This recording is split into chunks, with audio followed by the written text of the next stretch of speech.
Instead, it's a way more of that little bits, like fast 5-second visualization before I do something, constant self-talk along the way. Because here's the thing, you're actually mental training whether you think it or not, because you may not have the awareness, but thoughts are going through your head, visualizations are going through your head. This is happening all the time. You have to be able to step back and analyze and tweak it to really make it work well. But this is happening, and that is literally mental training. That's your mind that's acting on these things, or your emotions, or feelings as well. So all of that is at play all the time. So we want to build that baseline, then use little tweaks along the way and bring out the bigger guns when and where we need them. That was Logan Christopher, and you're listening to the Just Fly Performance Podcast.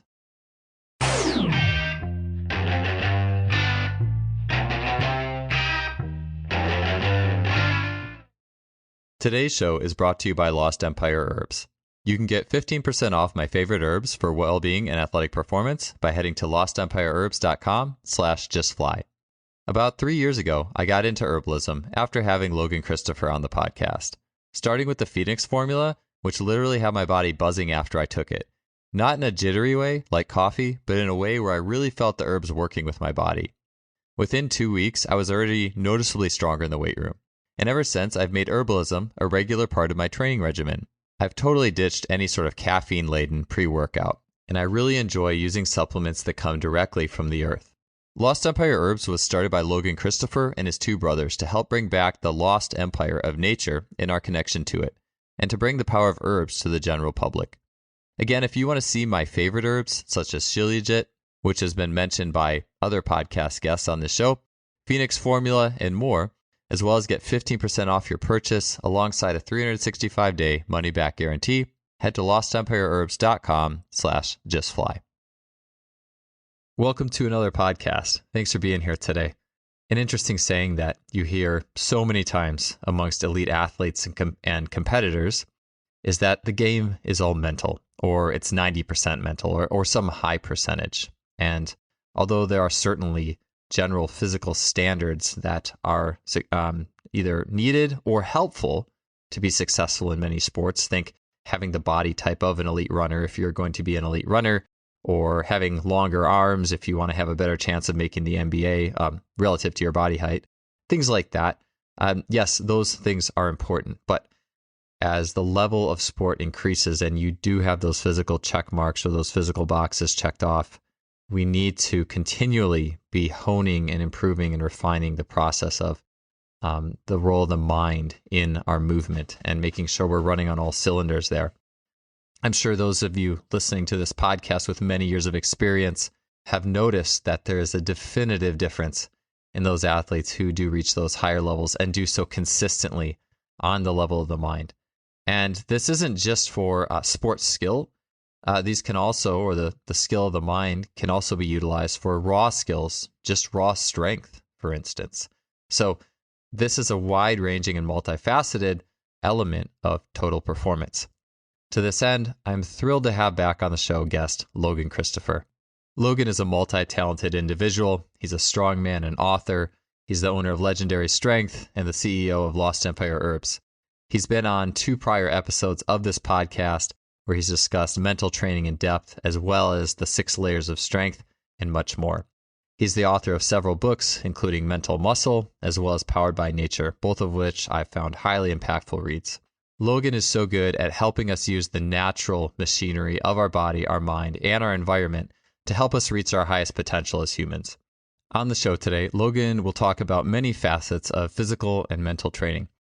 Logan will start with an important facet of coaching that we haven't gotten much into before on this show, and that is on the exact language and wordage that a coach uses, or we as athletes ourselves use to describe exercises and training in general, and how those words, that language, can impact the training outcome.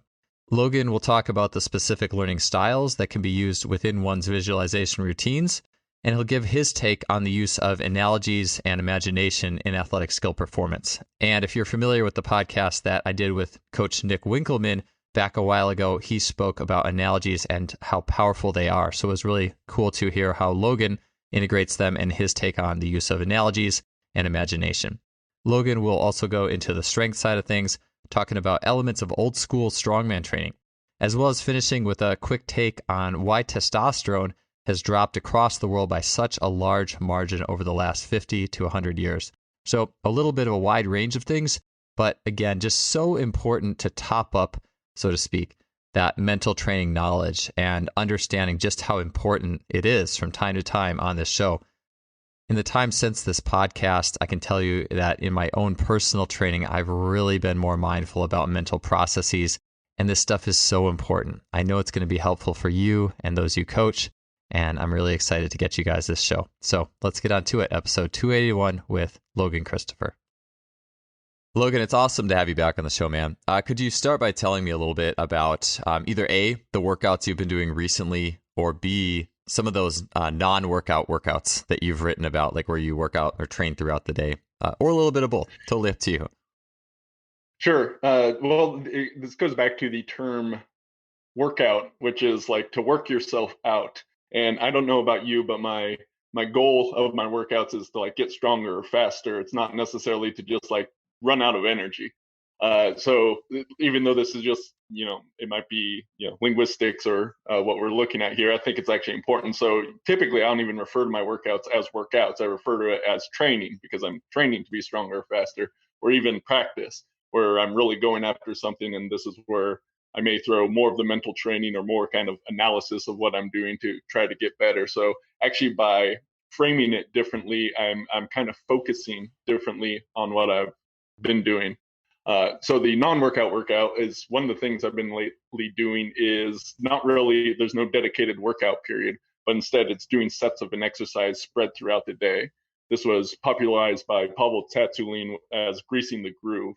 So instead of, you might do 3 or 5 sets of an exercise in a typical workout, but with this model, instead, you are doing those sets spread throughout the day. So you have lots of rest in between them. So you're as fresh as possible. And this allows you to really practice the strength that you're doing. Or this can be done with other non-strength exercises as well. But the idea is really to practice and do that throughout the day. And it's a good way to get stronger or build whatever attribute you're going for. I like that you mentioned the linguistics and working out, and that would be so cultural, I guess, to call training a workout, meaning that you've depleted your energy at the end of the session. And I've had like Mike Salemi was on this show, episode 150, and he what we talked about was and his influence with Paul Chek was the idea of working in, so using breathing and maintaining an energy balance, or using breathing and methods that would restore your energy through the workout, so that you didn't basically, so you didn't lose that energy balance. And I know with Pavel Tsatsouline and then Dan John in the book Easy Strength just completely changed my thoughts on, oh wow, you should walk out of the weight room feeling awesome. about 10, 15 years ago, having read that, and just completely changed everything for me. Yeah, at least most of the time, right? There's a time and place for everything. So there's a time to, go 110%, lay it all on the line. Typically that would be competition if you're doing any sort of that. And if you're not competing, then, you still want to do that every once in a while to kind of push the boundaries. But that really, in my opinion, and the opinion of many of the people you're just talking about, it shouldn't be your normal workout. You don't go balls to the wall on every single workout. That's a good way to hurt yourself or to jack things up, have all kinds of problems, especially if you consider, most people are stressed in their everyday life, right? So adding this intense stressor on top of that can oftentimes be too much, especially done over the long term. So really, that easy strength type of deal, and there's multiple ways of doing it. It's a great policy overall. Yeah, I'm glad you mentioned, every now and then you do really have to push your limits. And I think sometimes it's easy to, and maybe it just reflects the idea of balance in everything. It's so easy to talk about an ideal, and you stick so hard to that one thing that you forget that, every now and then it is time to push yourself. And I forget how often, I've had Dan on this podcast a few times, I forget how often in his like weekly or bi-weekly cycle, he would have like a sort of max. I want to say it was maybe once every 2 weeks, he would do a sort of max type effort. I forget exactly how often though, but it was definitely not, it really respected balance, and it was occasionally doing that. And I'd imagine if you're in events like strongman, where there was a muscle endurance type component, or you're a 400-meter runner in track and field, or even any team sport for that matter, there are going to be moments that you are very physiologically taxed and you have to prepare for those moments. So I suppose the balance might also be a little bit different depending on or in context of whatever your activity is. Absolutely. I like to differentiate. We tend to use the word, this goes back to linguistics, but intensity, if we look at that scientifically, right, that's like the percentage of your max lift you can do, right? So 100% is the maximum you can do. I like to use the word severity for effort instead, right? So people say, oh, that was an intense workout, but they're using intense in this other sort of way than what would scientifically be used to do it. So I use severity for that. And what this means is like you can do a max lift, like truly 100%. And sometimes that can be easy. Depends on your training. If you're like cycling up to do that, how you can pull that off, but it can be relatively easy to do so compared to, you can lift a 50% max weight, but do many, many repetitions. And this will be very severe. And your body is going to, how this affects the muscles, the nervous system, the hormones, all this is going to change based on it. So really kind of understanding that how we frame these things, again, and our words do matter, this is going to change how we look at things and thus the results we get. Yeah, that's really cool. It blends really well into the question that I'll be asking you about, like the power of analogies and then learning styles and our senses.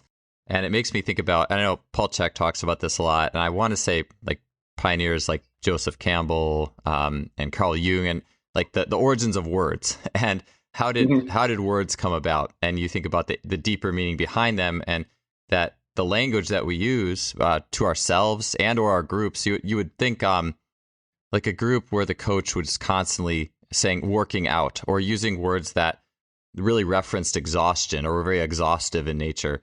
You may be getting a group that's much more like, even if the workouts were the same, or the workouts, the training, right? Let's see how wired I am into it. It's interesting. But even if the training was completely the same for multiple coaching cohorts, you would think that a group that used language that was more referencing exhaustion, you would likely get groups that were probably ended up being, but had the potential at least to become more overtrained. Yeah, and this stuff is subtle in its effects. It reminds me of in a court case, or they were looking at this and they were describing two cars colliding, right? And depending on the words they used, like crashed or bumped or different, people estimated the miles per hour the cars were going differently just based on those words alone. So even though you probably wouldn't think it would affect you, it absolutely does to some degree. And you take a small thing, compound it over time, it can really make a big difference. Oh yeah, I definitely believe that. I think it was I want to say it was the book Thinking Fast and Slow, where it was like not even direct, like in the text, but I think people were being read a message or shown a clip or video, and like these subperceptible like words that like said like Florida or nursing home or related to being old, and then I want to say that it was subperceptible in whatever the presentation they were being given. They then kept track of them as they walked out of the viewing room. And I'll have to double check this. It's something close to this at least. Yeah. But they walk slower, yes, exactly. All that stuff. Yeah. Yeah. So it's super interesting. So with that, I mean, that's almost worthy of a whole show as well. Could you explain what's the name of that? Sorry, not the name. How do you spell that word? The replacement for intensity that you were utilizing? Severity. So like a severe. Oh, severity. Oh, yeah, severity. Yeah. So I just didn't hear it. Yeah, I was looking for a word that wasn't used in other sort of ways to find something, and this really kind of like that was a severe workout. No one talks like that, but it is more accurate when you understand we're already using intense in this other way, so that can be helpful. I covered that subject deeply in my book, Master Keys to Strength and Fitness. Cool. So Master Keys to Strength and Fitness. I haven't come across that yet. Maybe we can dig into that a little bit, and maybe or however much you want to cover that in context of this next question. So you, in the Mental Muscle Intensive that you put out, I know you referenced like 4 types of learning, or 4 ways that people most key into like learning styles or processing information. And could you explain these, and then what do they mean for us in terms of our strength acquisition or our skill acquisition? Yeah. These are different learning styles. So it's just kind of a way that we take information in that works best for us. So the four predominant learning styles would be visual, meaning being able to see something, auditory, listening to something, kinesthetic, actually doing something, and then digital, which would be kind of like having a checklist of things to do or even using the words themselves. Now, everyone uses all of these, short of being blind or something like that. We all use all of these, but we have strengths in one or more styles than the others. That also means we have weaknesses in them. So when we're talking about working out, like it's a hands-on type of activity, right?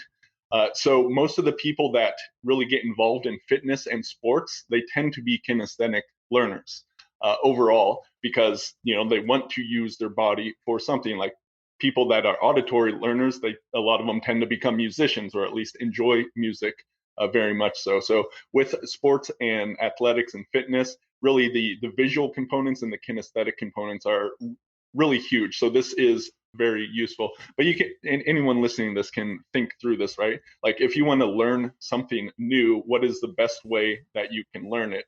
Is watching a video of someone else doing it, is that going to help you to do it? Is someone lecturing, speaking about the topic, telling you what to do, going to help? Or would someone actually guiding you through the steps that are involved, is that the best way to learn? Or once again, can you have like a checklist of what, do this, then do that, then do this? Which one of those is going to be useful? And to some degree, it's going to matter on what the topic at hand is, right? Like this is how you do a push-up versus this is how you bake a birthday cake. But overall, you can still find what is your predominant learning style, what's kind of secondary, tertiary, and the weakest one as well.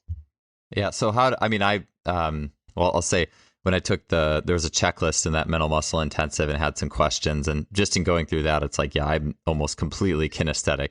I think auditory has got to be my worst. And and what's funny is that like you said, I think a lot of athletes are like that, kinesthetic learners, and yet a lot of coaching is a lot of auditory, a lot of like do this and blah blah blah, and then just and it always showed up in how I ended up coaching. And again, this is where I'm limited though, because I'm coaching from what I know of me. And I'm kinesthetic, so I'm going to coach kinesthetically. And so a lot of my coaching, like in javelin throw, for example, I didn't so much sit there and say things to people while they were throwing. I just gave them drills to feel different parts of the throw. And they would do those over and over, or circuit those with the actual throw or whatever. So that was where my learning style came out in that. I think for a lot of athletes, it did work pretty well. But I didn't really think much about the other styles, or if an athlete might do better with, maybe they are way more visual than they even are kinesthetic. And, we talk about athletes who do have trouble maybe just learning things on their own, and they need other senses stimulated. Yeah. So yeah, if you are a coach and looking at doing this, then just by default, we're going to coach in our own style predominantly, because that's what we're familiar with. That's what makes the most sense to us. So to be a great coach, you want to have some flexibility within this. So as you're saying, if you have a visual learner, one, like, can you identify that in the first place? Then can you use your language and your drills, whatever you're doing, in a way that is going to best fit that to help them out? With this, you can, of course, then just try a whole bunch of things, kind of see what works. But that is going to be very helpful to coaching in sports or anything else. Yeah. Where did you, like the checklist or the questionnaire that you had for that style, was there a resource that you learned from or pulled that kind of thing from in putting the mental muscle intensive together for people who like are coaching groups and like, hey, how do I optimally, see where my group is at?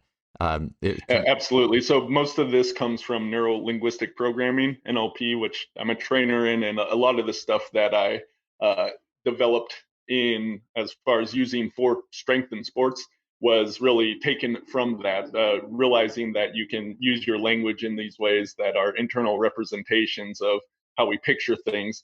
This is very important. Just I was kind of one of very few people that took this whole field of knowledge that is NLP and applied it to strength training and fitness as well. But basically, it all comes from there. So if you search for learning styles, NLP, that sort of thing, people will be able to find some more material along these lines.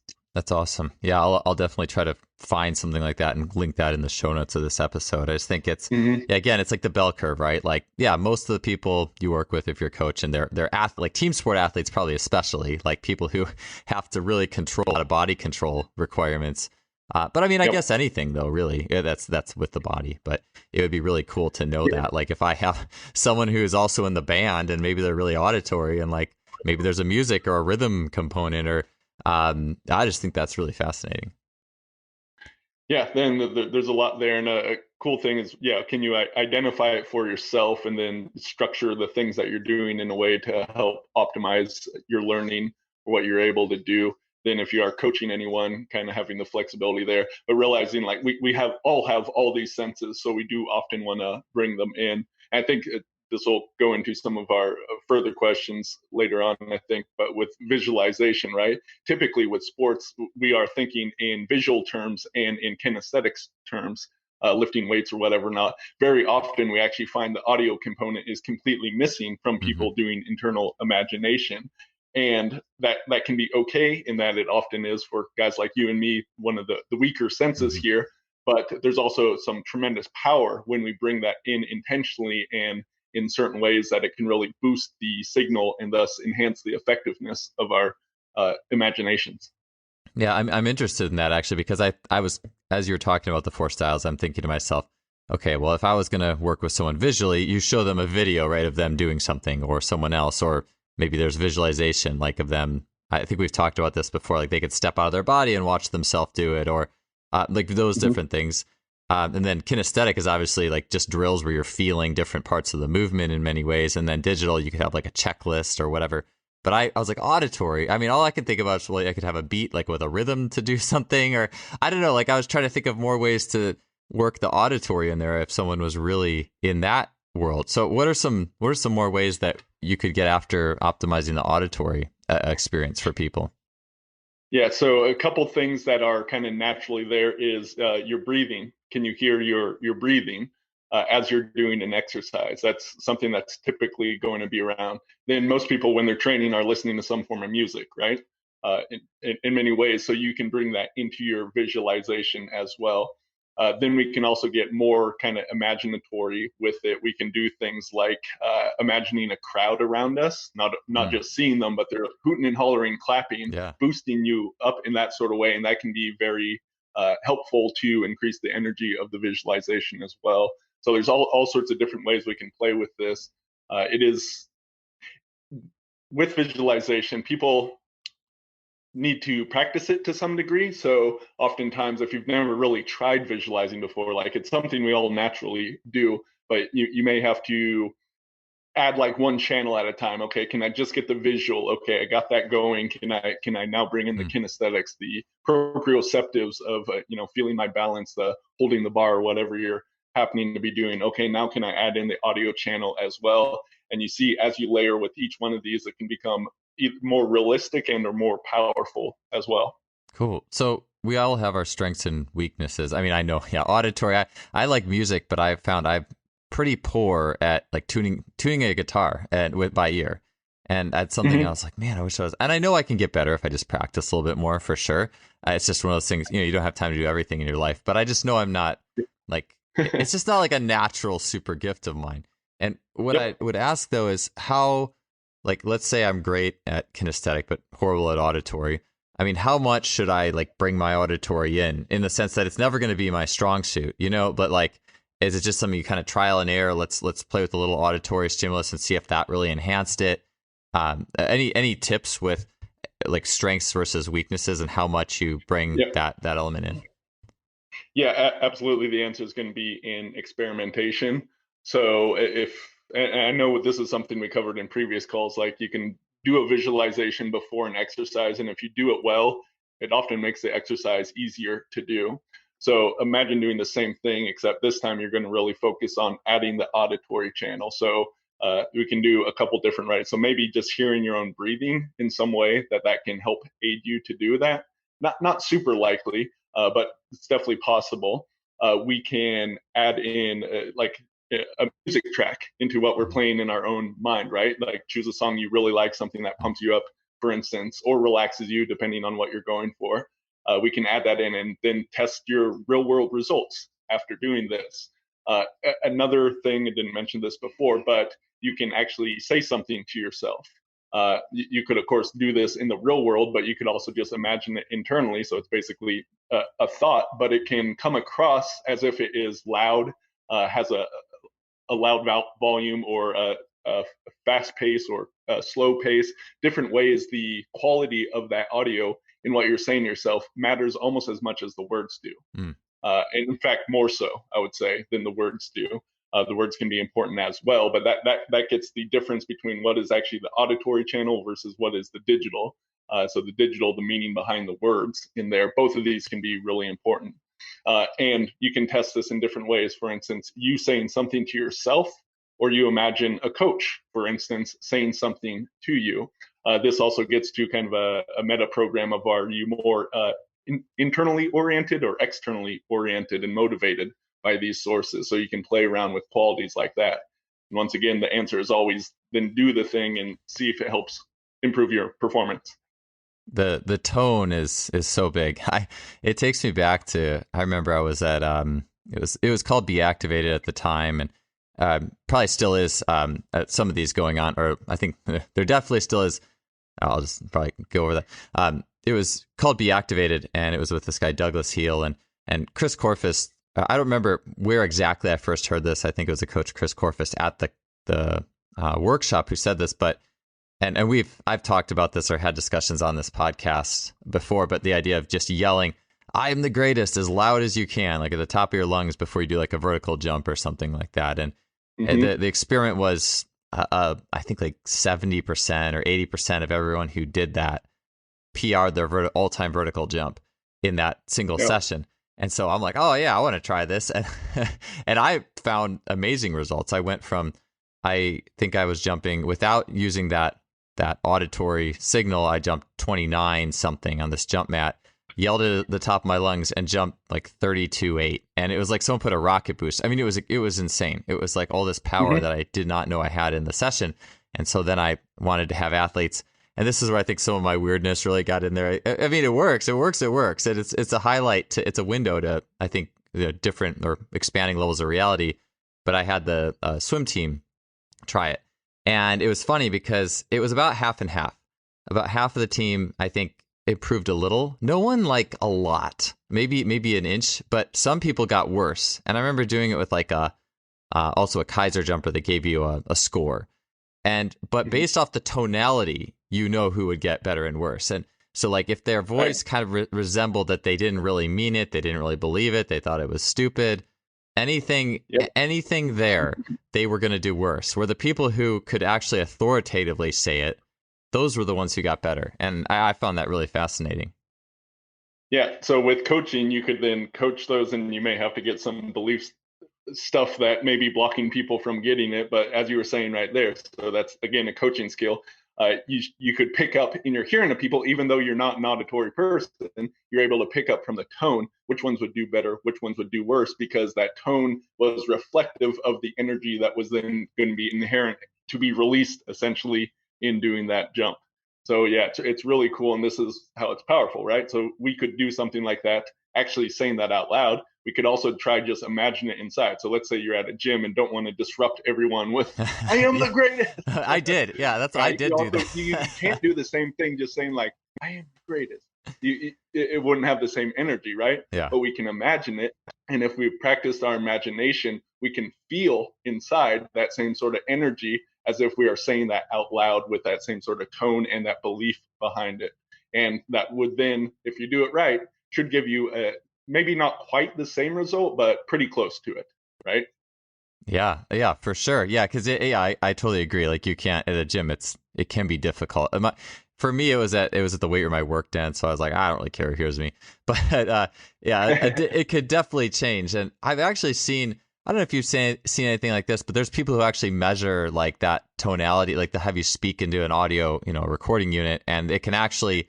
There's personality things that you can tell by the tone of someone's voice, like different like emotional elements and aspects of them, and then So I think it'd actually be so cool to have people speak things about themselves. Like it could be anything, but for the sake of this show, what do I want to do athletically and in my training program? And then it could almost give you a feedback score.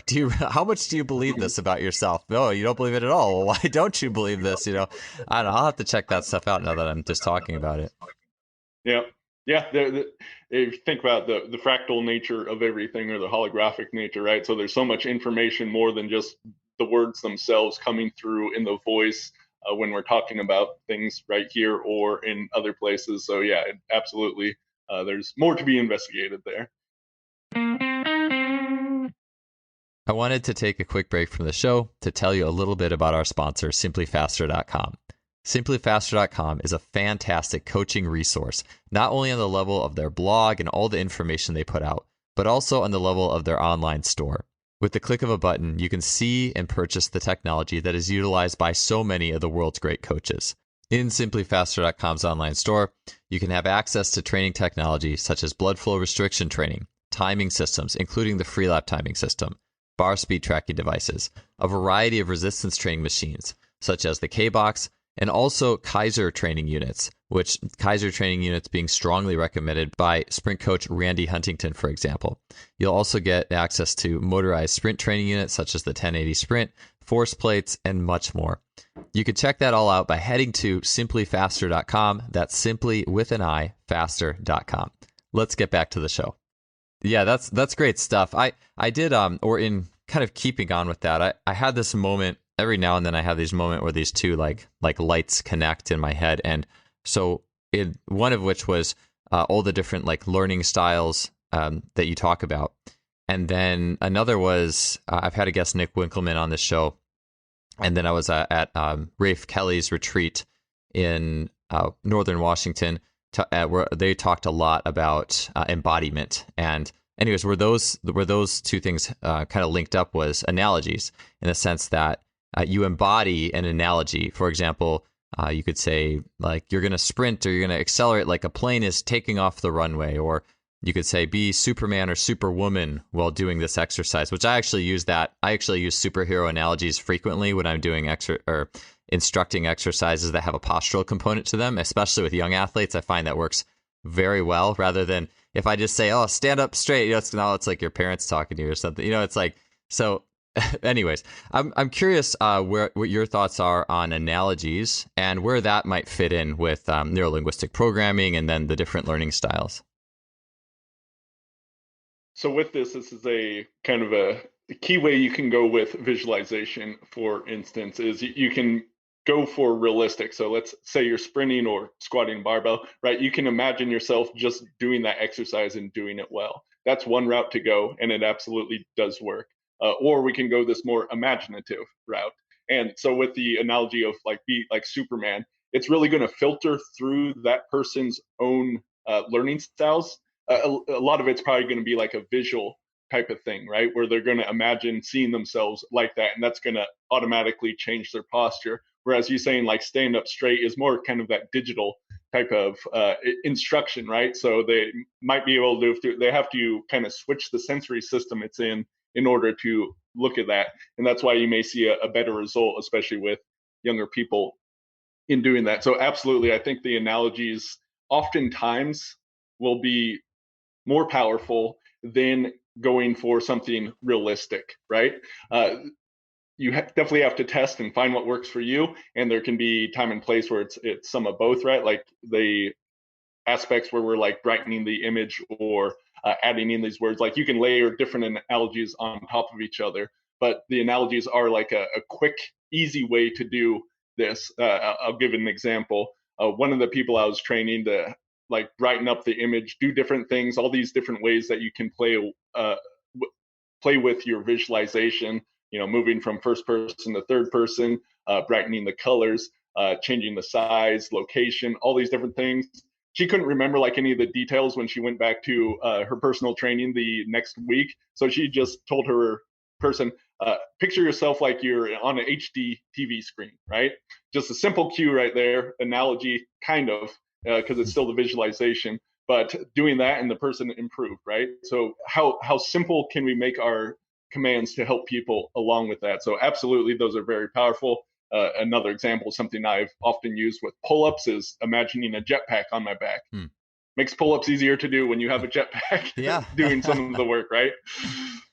I love that. It makes me think too, just about just learning in general, and how, I mean, I have young children, and I know you do as well, and just the importance of them fostering their imagination. And I think about that. I don't know if it's this podcast I was talking about this on, or another one I was a guest on, but I was a coach for my 5-year-old daughter's soccer team, and this past fall. And one of the things that I would do in the warm-ups is like an animal warm-up. And I would do that for college athletes all the time, but it was more digital for them. It was crawl kind of like this, or here's a checklist. And honestly, I didn't make it that digital. Like, I just like crawl, and I tried not to overcoach it. But for the 5-year-olds, it was just, it's not do it like this. It's all right. Be a bear. So show me how a bear walks. Now show me how a crab walks, and show me how a kangaroo goes. And it was just funny to see some of the kids really went out of their way to be imaginative and use that to try to be the animal. And then some kids kind of had the same movement for most of the animals.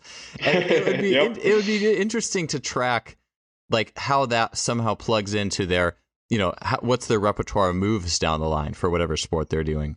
And I mean, ultimately, it seems that I mean, there's probably a lot of people who I guess you could say don't have or don't regularly exercise their imagination as they get older. And in that case, the analogies probably wouldn't be as powerful as they could for them. But we would want that. As I've kind of gone through training, and I think about this even, I've been doing a lot of workouts in the forest, in the woods near my house, where there's these trails. And I'll do sprints on the trails, and it's almost hard to do them and not at least have some level of imagination, as if you're, chasing someone or something, or running from something in the forest. It's very primal, and it's almost hard not to let some imagination drift in, and it makes the session way better. I mean, you run more effortlessly. You feel it's not as much of a workout as it is an experience, and as per what we were talking about before. And I don't know, I just think imagination is so important.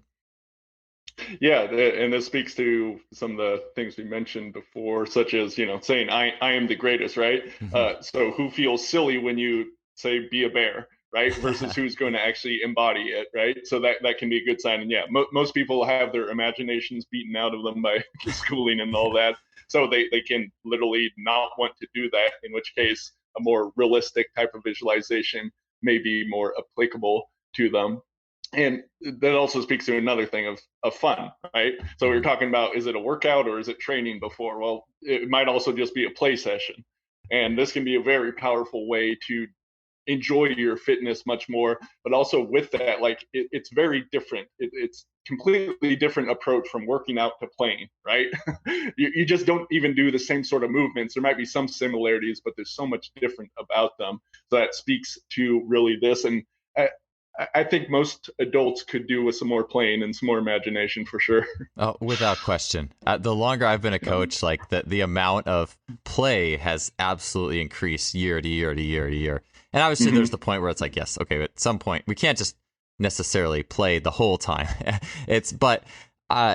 Imagination, I think, is something that really has been more on my radar the last maybe just even year or so. But it's conversations like this, speaking with you, I'm like, Paul Cater, who's been on the show too, talks about making a story, like making things into a story. And it's once you get into that or have been in an experience where it almost becomes a story, it's really powerful and it's fun. And I think so we tend to lose that. Like you said, a lot of that gets beaten out of us. Like, oh, we just got to go and work out and grind, and then that's what we do. And then it's in the in hustle culture and all that stuff, and we don't take that time to imagine. Right. Yeah. And it speaks like the grander narratives or stories for your life that are going to dictate. Like we talked about, little words like workout are going to have these subtle differences, but we can look at these larger stories for our life and whether they're empowering or limiting and all the different effects that they're going to have. Absolutely. There can be a lot of fun things to play with there. Yeah. Logan, so in your own training, if you could, I'm going to ask a simplistic question. So if you could just pick right now, one mental tool training for yourself, what would that be? And then also say 10 years ago, what would one tool you would choose? Interesting question. With the mental training tactics, there's so much crossover between them. I like visualization, and it may be something super simple like having a backpack on, or just imagining the exercise and brightening the image. Tends to work 8 times out of 10. So something very simple like that is quick, can be done internally, and it is extremely useful. So that would be my answer for now. 10 years ago, let's see, where was I at? What was I doing then? I would say it was also kind of visualization, but kind of a longer like guided visualization type of thing. I'm a big fan of hypnosis, and I love hypnosis because of, well, many different reasons, but relaxing into a deep state of mind, it tends to be easier to work with visualization. You can layer things in like belief shifts and anchors and all that, but something along those lines, it takes a bit longer. I'll usually spend at minimum like 10 minutes doing a self-hypnosis or whatnot, but that is extremely useful as well. That takes a little bit more, I guess, skill to do than a quick visualization to imagine yourself as a superhero. So in my older age, I definitely look for efficiency of things a bit more. Yeah, I hear you. You don't have to, I mean, at some point you just don't have time to do like a 30-minute or an hour hypnosis Yeah. series. I get that. But I, as you were saying that, I was thinking to myself, and I was thinking too, along the lines of, we talked about those athletes who they might say I am the greatest, but their tonality says I do not think I am the greatest. In fact, the net to the subconscious is I am not the greatest. and Yep. and I was thinking about, well, those types of athletes, or for whatever you need to work on, it's almost as if the baseline is the belief system, right? Like, and that's the foundation. Everything else is almost working around it, isn't it? A little bit like it. Yeah, beliefs are structure what we do. Everyone's heard the quote, whether you believe you can do something or believe you can't, you're right. And I wouldn't say that's 100% true, but it's going to be truer more often than not. So cultivating that belief, and there's a whole bunch that goes into that, but it can be these subtle beliefs. We often think of like beliefs as these big things, but believing in exercise is hard or easy, or I'm good at this, I'm not good at that. I always have trouble. These sort of things. These are little beliefs that can be worked on and worked with in a number of ways. Yeah. So for your workouts now, I'm curious, and I'll proceed this with just a very short story, because I this stuff is so important, and I'll have workouts that remind me of this, and it's like, man, why don't I do this every workout? But I was doing a workout in the woods, a bunch of sprint intervals. I combined a lot of short sprints with a few longer like 40-second or so sprints to kind of recover the shorts, and I did that for about probably 30 to 40 minutes, and then there's a giant about 200-meter field between me and where my car was. And I was like, I'll just do it. I'm going to crawl back, and every 10 bear crawl movements, I'm going to do one push-up, and I'm going to do that the whole way back. And I found after about, and it was a long way. It's like, it's sometimes when things are so repetitive, you have no choice but to either, to get more engaged with the movement on some level.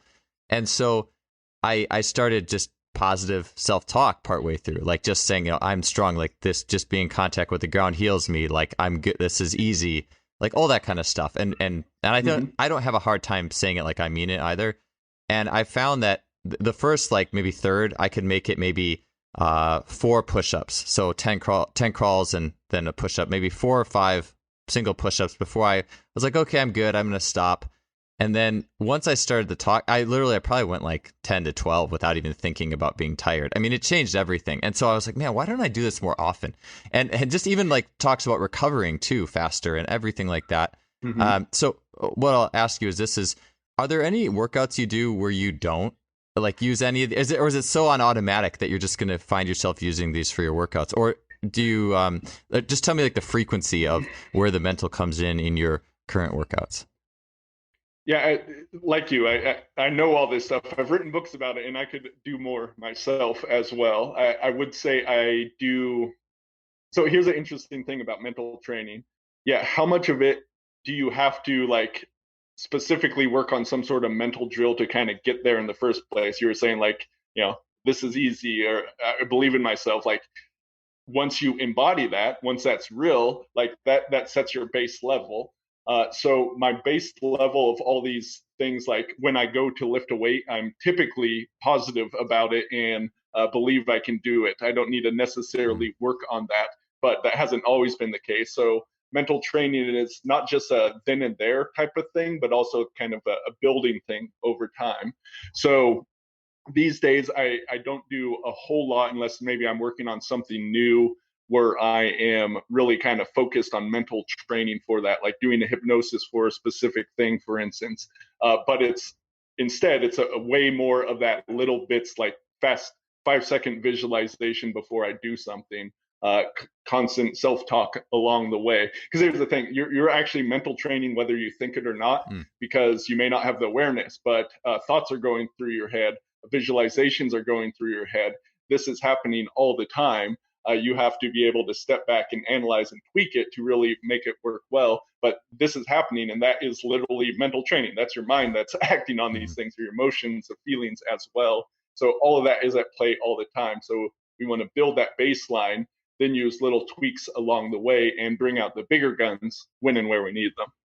Yeah, I like that. I like it's almost like the quote of your mental training every session, whether you think you are or not. It's just, what is the quality of that mental training? You can impact that.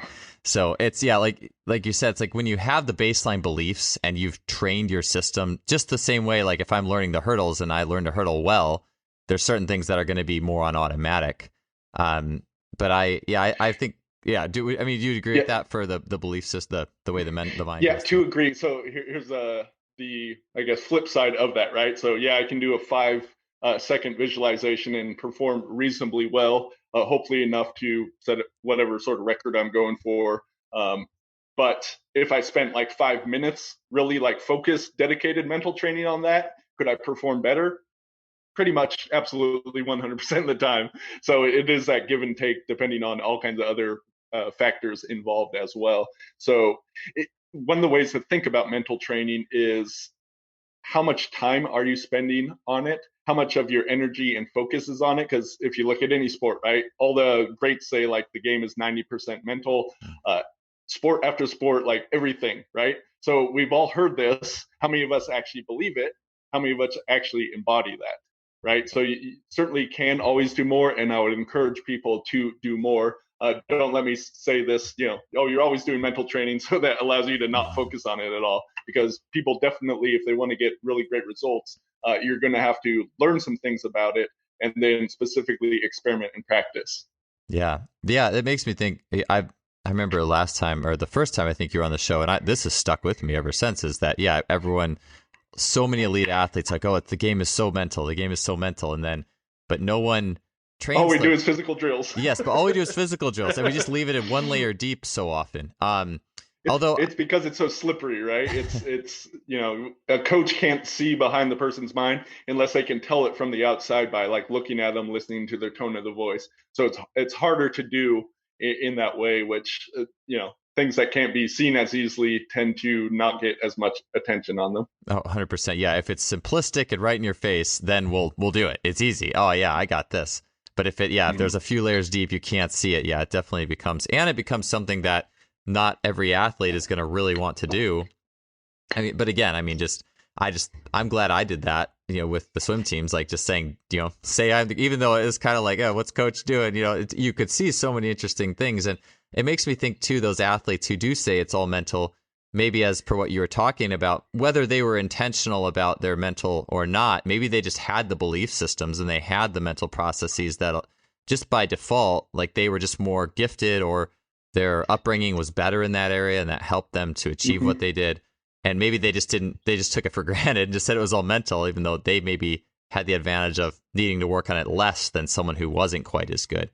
And maybe that's part of it too, Yeah, different people are certainly going to, as we said, like you're doing mental training, whether you think you are or not. So some people are going to by default be better at it and fall into these ways without necessarily like learning all the details behind doing them. That being said, if you want to like consciously upgrade, not just absorb whatever unconscious beliefs or various things along the lines, then going like under the hood and actually looking at the techniques and what kind of specific mental drills we can do is a pretty surefire way to improve your performance. Yeah. So often I've seen it so many times where there's the athlete who just falls apart in critical moments in sport, or just is so inconsistent. And oftentimes coaches just kind of leave it as, well, that's just how they are. And, it's not, that change isn't easy for sure, but there's always things that can be done. It's just, it's not often addressed. That's for sure. Yeah, state management is hard, but I mean, that's what competition is. There's a physical thing, but everyone knows, like, if your mental and emotional game isn't there with it, you can have the best athletes that just fall to pieces. So it's as important as all the physical preparation. Yeah. So transitioning here quickly, and I wish I would have had more time to get to this section, but that's okay. Maybe we can do more on it some other time. These fascinate me. Like, you'll send out these emails on old school strongman training and things, and this podcast, in so many ways, I like covering all these different corners of human performance, and a lot of what I tend to talk about is speed and biomechanics, and in some ways, like, old school strongman is almost a different category in some ways, but to me, that archetype is so awesome and fascinating to me, and I don't want to ever get too far from just that spirit of strength. And maybe for this section, could you kick off with what are some feats of the old school strongman that, despite all our fancy, I guess, training schemes and how far we've, I guess, come with training, that can't be touched, like things that old school strongmen could do that are just still mind blowing, and we wonder how they did it? Well, the first one that comes to mind is the old school lift, the bent press. That's BENT, not to be confused with bench press. This was also called the screw press. No one does this these days anymore, except for a few people that like old time strongman stuff. It literally involves it's pressing a weight overhead with one arm. However, it's not really a press in any normal function. You're really bending your body away from it so that the arm itself isn't moving, the lower arm, as you are descending down, and then you bend over your body until your arm is locked out, and then you stand up with the weight. It's a really awkward lift. It takes a lot of balance. It takes a lot of coordination and skill, but it's also a lot of fun. So Arthur Saxon, old-time strongman that used to perform around the world, he lifted 370 pounds on one arm doing this lift. Now, that's more weight than most people can lift off the ground with two arms. So it's pretty amazing to think about. I worked on this lift for a while. I had a goal of doing half of what Arthur Saxon did of my body weight. Didn't quite get there. Then, unfortunately, my gym burned down. So that kind of stopped my whole thing. But I handled 175 pounds while I weigh 185 in this manner. And that took a lot of dedicated training. But as I said, it's a very fun lift. So yeah, that's one example. Yeah, that's pretty wild. I mean, part of it, I suppose, too, is those lifts aren't quite as popular anymore. But somehow you feel like even if they were, like, going much over 375 is, I mean, that's for one arm, and that's pretty stout. Yeah, there's a number of other people that did like in the 200-pound range over the years, but yeah, it's the lack of popularity. I do imagine, because whatever humans set their mind to, they can achieve. So if that became popular again, then someone could eventually come forward and be able to do that. It's just that record has stood the test of time, and I believe it will continue to, just because no one's really going after it. Yeah, it means, whoever's listening to this, if you want to go after, I'd just be curious. I'd be curious if everyone just kind of, for 1 year, everyone just kind of abandoned all other strength practices and just tried to see what they could do in those old school lifts. I'd be really curious. Yeah. Another thing that comes to mind is the Farmer Burns. He was a catch-can wrestler, very famous. A feat of strength he did, and this is one's not recommended, is he would take a hangman's drop in a noose and then not break his neck and die, and then he would, while hanging, whistle Yankee Doodle Dandy. So that's a pretty off the wall. Again, not recommending anyone do that, but that's just, I don't know anyone that's going to replicate that one. There are some other people, and myself included, like I'm working because I've been looking for a challenge of just hanging myself by a rope, but I have no plans of ever doing the hangman's drop aspect of it. Yeah, I remember when we did train together that one time for the last podcast, you were working on that specific skill. And I just remember just looking at how demanding it was just to hang there and not, let alone a drop. Like, I was like, how could anyone ever do that? That was so that just looked brutal. I was like, That's neck strength for you.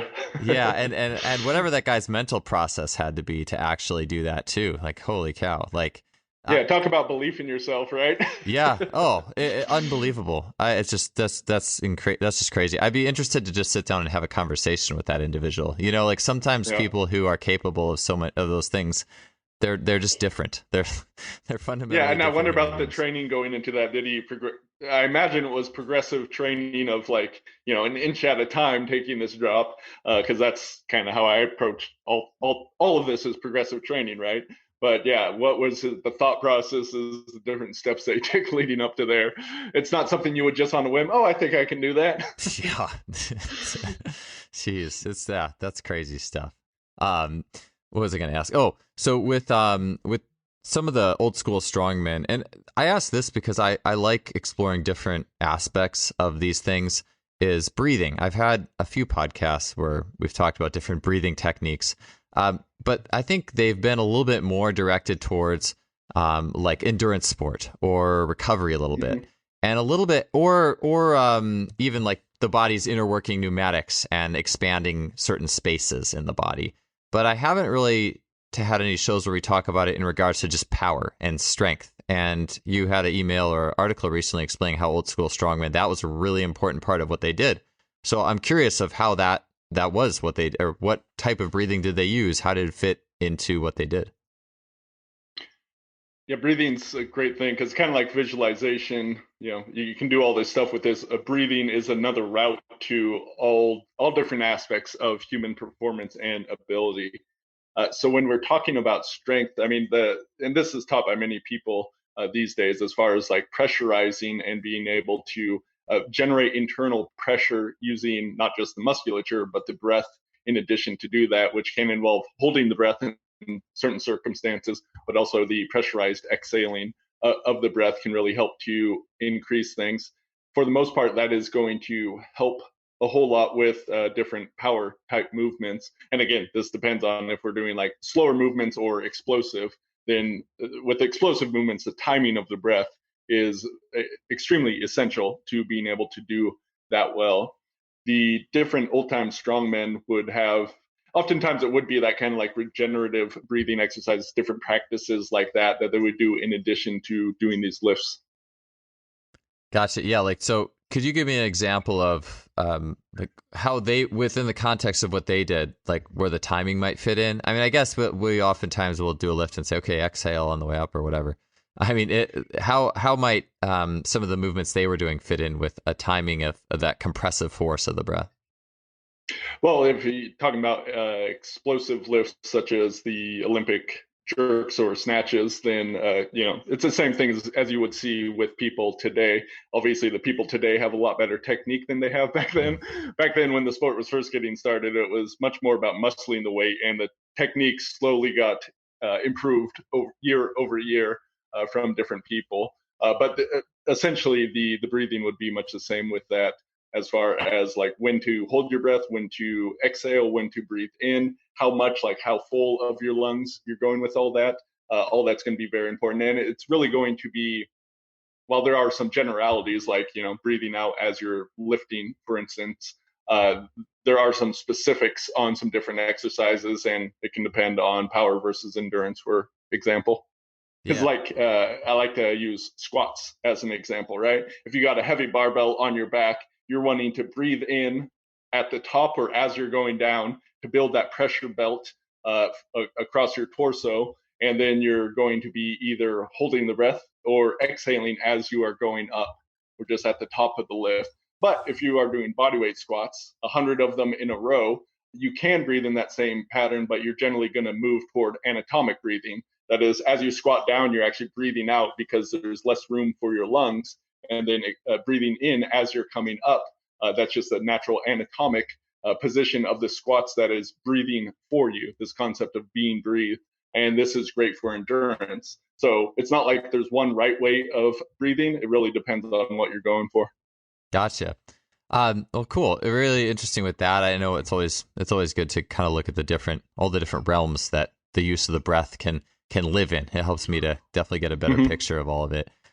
So last question here, Logan, and maybe this is kind of old school, but I ask it in the sense that I believe you've highlighted this, but testosterone I think has dropped, at least in the United States. I'm sure in other countries, in average male, yeah, worldwide, across the world, in males. Well, I mean, I guess maybe females too. I don't know. I mean, obviously they have a lot less, but why has testosterone dropped so much in the last 50 years? And then maybe explain some ideas that might be able to help us mitigate some of that. The basic answer is pollution. We have a bunch of endocrine disrupting chemicals that are everywhere in our environment. They're in the soil from the food that we eat, which it grows in there. It's in our water. It's in the very air that we breathe. This comes from things such as plastics. Most people have heard of bisphenol A, BPA, which is removed from a lot of things, but it's often replaced with other bisphenols.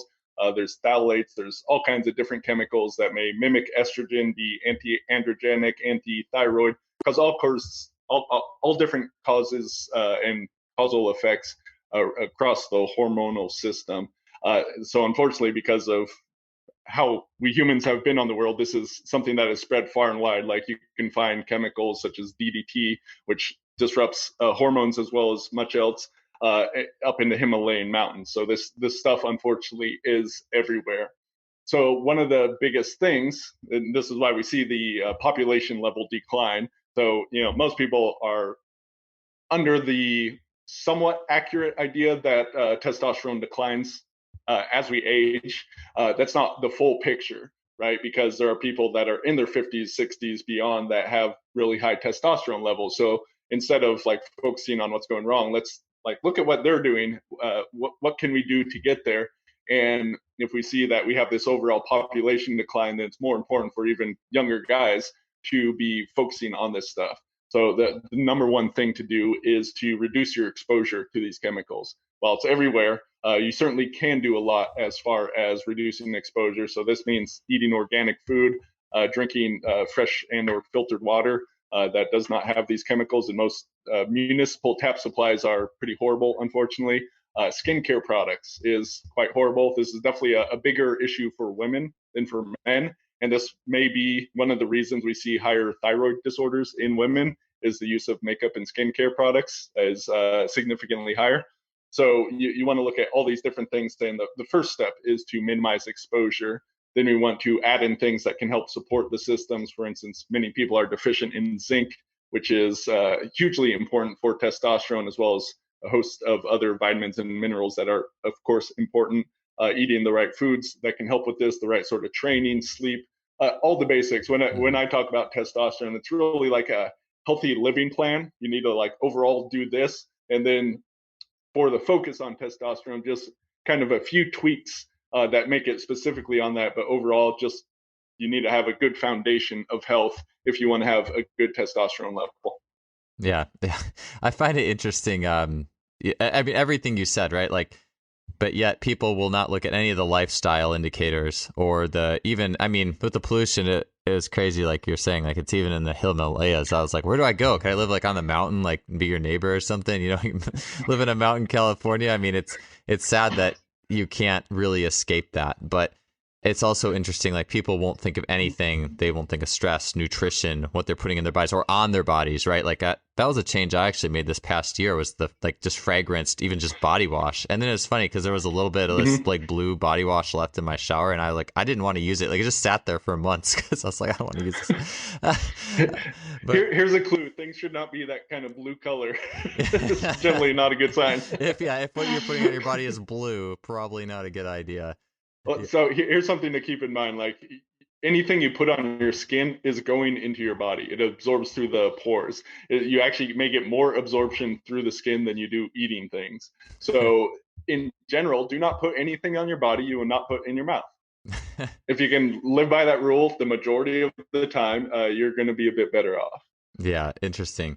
Yeah, it's all just that like holistic element I think is really important and not mentioned often enough. I'd imagine a lot of those your book Powered by Nature, I'd imagine a lot of that stuff is in there. I feel like I remember hearing a lot of those types of things in that book.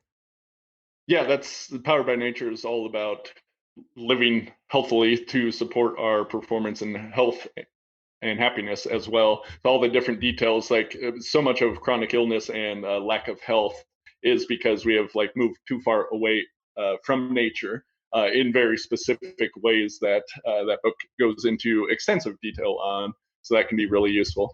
Yeah. Yeah, for sure. Well, good stuff today, Logan. I really appreciate your time. You've given me a lot to think about. I think I'm definitely going to have to stick with some mental training. That I'm always doing it, but some top ups every few weeks just to make sure, like that crawl I did the other day. And you give me a lot to think about. Anything before I let you go? Anything on the horizon for you, new for you, that's coming up that you want to share with anybody, or any new products that you've come out with that you want to mention? Not too much new coming out right now. Just point people to websites for more on the strength training, including the mental training side of thing.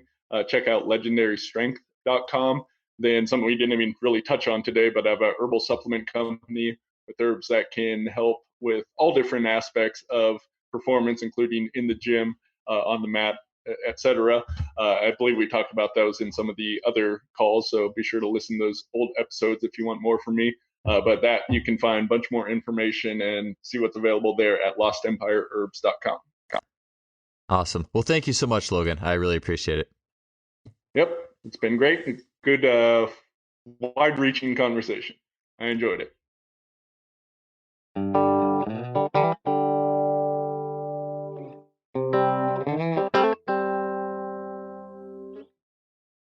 That finishes another show. Thanks for being here with us. If you enjoyed the podcast, you can help us out by leaving us a rating or review on iTunes, Stitcher, Spotify, whatever you're listening to.